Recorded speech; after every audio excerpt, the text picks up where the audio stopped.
दोस्तों, जन्म कुंडली एनालिसिस चैनल में आप सभी लोगों का हार्दिक अभिनंदन है। मैं ज्योतिषाचार्य मुक्तेश आप सभी लोगों का स्वागत करता हूं। यदि आपने इस चैनल को सब्सक्राइब नहीं किया है तो इसको सब्सक्राइब कीजिए। इसमें ज्योतिष से रिलेटेड, एस्ट्रोलॉजी से रिलेटेड आपको बहुत ही सटीक जानकारियां इसमें मिलती हैं।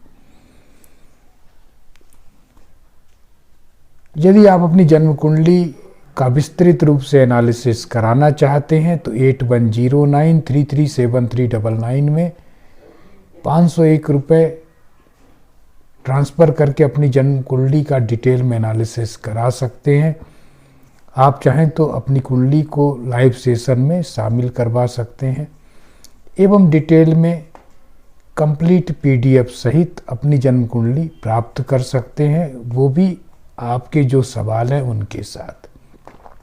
इसको WhatsApp में आपके दे दिया जाएगा। चलिए अब चर्चा करते हैं। जन्म कुंडली देखने के कई तरीके हैं। एक तो वैदिक ज्योतिष है, जेमिनी है, लाल किताब है, KP एस्ट्रोलॉजी है। KP सिस्टम एक मॉडर्न युग का नया ये ज्योतिष का तरीका है। आज इसी की चर्चा करते हैं। इसको किस प्रकार से इसको देखा जाता है इसमें, और वैदिक और इसमें क्या डिफरेंस है ये भी इसमें समझेंगे कि इनमें अंतर इसमें क्या है। देखिए, KP एस्ट्रोलॉजी जो होती है, ये सबसे पहले तो इसमें समझने वाली बात है कि कस्प से लेकर जो इसमें कस्पल जो कहलाता है, कस्प जो वैदिक ज्योतिष में जो भाव कहलाते हैं उनको इसमें कस्प कहते हैं। तो ये 1 से लेके 12 कस्प, इसको KP एस्ट्रोलॉजी में कस्प कहा जाता है। तो ये जो भी हाउस है, हाउस को रिप्रेजेंट करता है, जो कस्प कहलाता है। भाव चलित में 12 भाव होते हैं और हम इन सभी भावों की डिटेलिंग करने का प्रयास करते हैं कि इनको किस प्रकार से इसमें लेना चाहिए।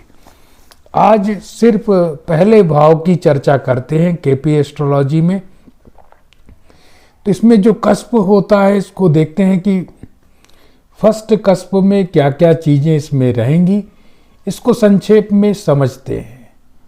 तो इसकी डिटेलिंग चलिए करते हैं। इसमें आपको जिस भी भाव में इसमें आप जाएंगे उस भाव के जो कस्पल ऑफ लॉर्ड है उसकी स्टडी इसमें करनी पड़ती है। कस्पल ऑफ लॉर्ड की आवश्यकता क्यों होती है और क्या इसकी विशेषता है। देखिए, एक लग्न जो है लगभग 2 घंटे के लिए होती है। अब 2 घंटे में मान लीजिए कि 4-5 लोगों का जन्म हुआ है 2 घंटे के बीच में। अब इन सभी का जो नेचर है, इनका जो काम है, इन लोगों का जो अलग अलग निकलता है, इनके जो योग हैं, कहीं ना कहीं जो इनके जो काम करने के तरीके हैं ये भी अलग हैं। तो इसको अपन कैसे इसको देखें, तो इसी के बारे में चर्चा करते हैं।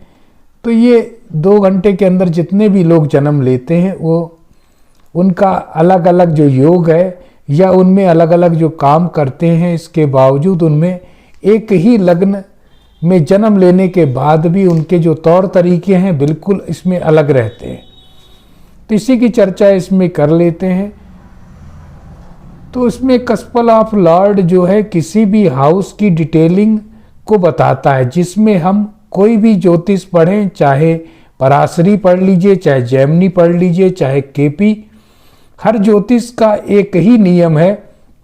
पहला तो यह है कि पहले आप योग को समझिए कि योग कुंडली में किस तरह से इशारा कर रहे हैं और योग के जो फलित होने का जो समय है वो क्या है, उसको भी इसमें समझना जरूरी है।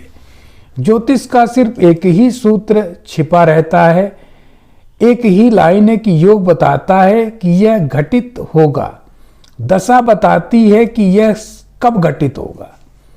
तो यह जो कस्पल ऑफ लॉर्ड है आपका 1 से लेके 12 तक, ये आपकी डिटेलिंग करता है। फॉर एग्जाम्पल किसी से अपने ओवरऑल हेल्थ के बारे में यदि जानना है तो आप फर्स्ट कस्पल ऑफ लॉर्ड से पता करेंगे कि आपके जीवन में आपको क्या क्या प्रायोरिटी है। आप के अंदर सबसे ज़्यादा जो चीज़ें सम्मिलित होती हैं वो कौन कौन से एरिया हैं लाइफ में जिनसे आप रिकाउंटर करेंगे, ये सब चीज़ें आप फर्स्ट कस्पल ऑफ लॉर्ड से देख रहे हैं। तो ये चीज़ इसमें रहती है। ये सब